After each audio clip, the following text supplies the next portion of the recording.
dương ớt bó bóng cho dùn ở ca này ca trò trá nà mùi tì phần tay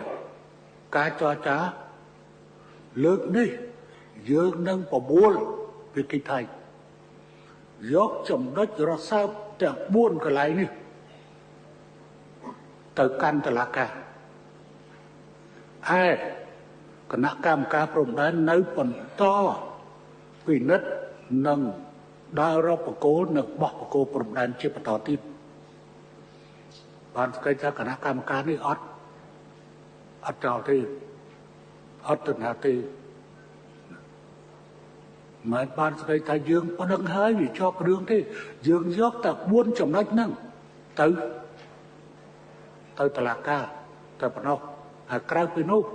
គឺគណៈកម្មការនៅបន្តដើរដើម្បីធ្វើការវាស់វែងកំណត់ព្រំដែនជាក់លាក់បើសិនជាមិនឲ្យតុលាការកាត់ក្តីទេរឿងនេះវាដូចជាតំបន់ហ្គាហ្សារវាងប៉ាឡេស្ទីននិងអ៊ីស្រាអែលដូចគ្នាដល់ជាប់ទេហើយវាយគ្នារហូតបើមិនតូចធំបើមិនធំតូចប៉ុណ្ណឹងអញ្ចឹងតើខ្លាចអីនឹងទៅកាន់តុលាការបើសិនជាយើងមានចិត្តស្មោះត្រង់កម្ពុជាគ្មានត្រូវការបិទត្រូវការទឹកដីតារាទេកម្ពុជាបាត់បង់ទឹកដីច្រើនណាស់ហើយកម្ពុជាក៏មិនទាមទារយកដីត្រឡប់មកវិញដែរ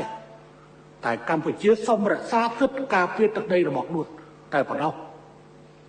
មិនអាចឲ្យនរណាផ្សេងមកដណ្ដើមទទួលយកទេកម្ពុជាបានធ្វើការចរចាជាមួយវៀតណាម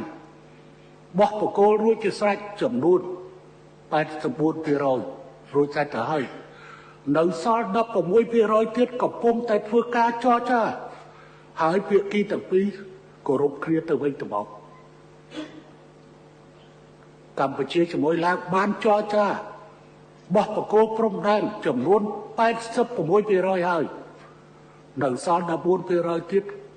កំពុងបន្តការចរចាដោយមានការគោរពគ្នាក៏ប៉ុន្តែព្រំដែនកម្ពុជាថៃ25ឆ្នាំគឺអត់តបានធ្វើអីក្រៅតែពីដើររកបកគោលប្រមាណនោះតែប៉ុណ្ណោះហើយចំណុចរសើបទាំងប្រមាណគឺបើមិនដោះស្រាយទេរឿងនេះវាជាការបន្ត